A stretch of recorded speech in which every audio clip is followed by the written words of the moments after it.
महादेव। दोस्तों, जितने भी दर्शक देख रहे हैं सभी को पैर छू के प्रणाम करती हूँ और आप सबके बीच में एक तीज व्रत का गीत लेके आई हूँ। कैसा लगा कमेंट करके जरूर बताइएगा। दोस्तों, बहुत ही प्यारा, बहुत ही सुंदर है और थोड़ी सी भी गीत आप लोग को पसंद आए तो प्लीज आप लोग शेयर करें, सब्सक्राइब करें, लाइक जरूर करिएगा। और आप सभी को तीज व्रत का ढेर सारी शुभकामनाएं। दोस्तों, तो जय गौरा मैया। आइए सुनाती हूँ। आप सभी को धन्यवाद। भूखल बानी तीज व्रत पूजल शिव गौरा जी के, मांगिला अटल सुहाग। भूखल बानी तीज व्रत पूजल शिव गौरा जी के, मांगिला अटल सुहाग। चमकत रहे सदा मांग के सिंधुरवा, चमकत रहे बिंदिया लीलार। चमकत रहे सदा मांग के सिंधुरवा, चमकत रहे बिंदिया लीलार।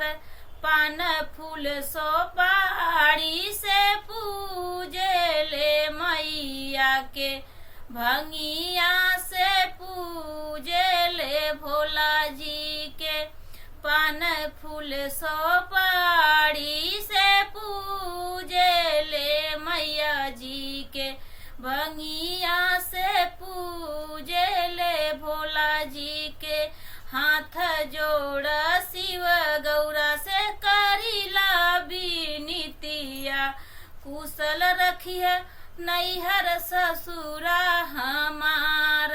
हाथ जोड़ी शिव गौरा जी से करीला बिनतिया, कुशल रखिए नैहर ससुरा हमार। कुशल रखिया हमारे गोदी के ललनावा, कुशल रखिया शिव जी पियावा हमार। कुशल रखिया शिव जी गोदी के ललनावा, कुशल रखिया पियावा हमार।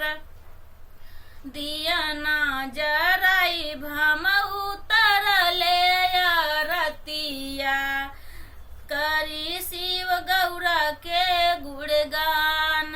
दिया ना जराई भम उतरले रतिया, करी ले शिव गौरा के गुणगान।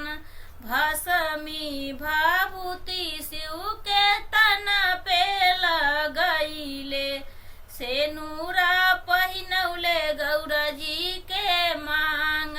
भस्मी भभूति शिव के तन पे लगैले, सेनुरा पहिनौले गौरा जी के मांग। गोद गजानन के पीताम्बर ओढ़ौले, हरहूँ कलेश हमार।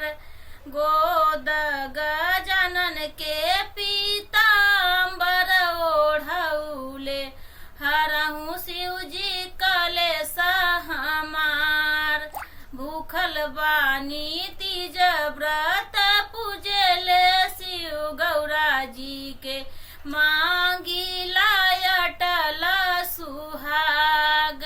भूखल बानी तीज व्रत पूजल शिव गौरा जी के, मांगिला अटल सुहाग। तो आप सभी को गीत कैसा लगा कमेंट करके जरूर बताइएगा। दोस्तों, मिलते हैं अगले वीडियो में। तब तक आप सभी को जय श्री राम, हर हर महादेव।